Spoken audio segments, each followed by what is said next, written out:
الفنانة بتول الحداد بتستنجد بالناس على السوشيال ميديا بسبب علاقتها الغير شرعية مع واحد مسيحي. تعال اقول لك ايه اللي حصل. الفنانة بتول الحداد دي فنانة مسلمة، كانت مرتبطة وبتحب واحد لمدة سنتين. الواحد ده مسيحي وكان عضو مجلس شعب سابق. كانت بتجمعهم علاقة حب قوية جدا، وبعد سنتين بتول الحداد قالت له اللي احنا بنعمله ده مصيبة ومش هينفع ان احنا نكمل مع بعض. طبعا هو ما وافقش وعايز يستمر معاها بالعافية، وبقى يطاردها في كل مكان لدرجة ان هو راح لها خطوبة صاحبتها ونزل فيها ضرب.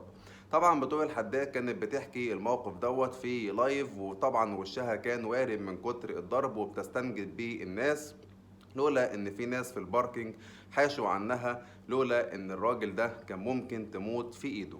طبعا الناس على السوشيال ميديا قعدت تنتقد بطول الحداد، وان اصلا ازاي انت تخشي في علاقة مستحيل ان هي تكمل، وده غلط وانت السبب في اللي حصل لك.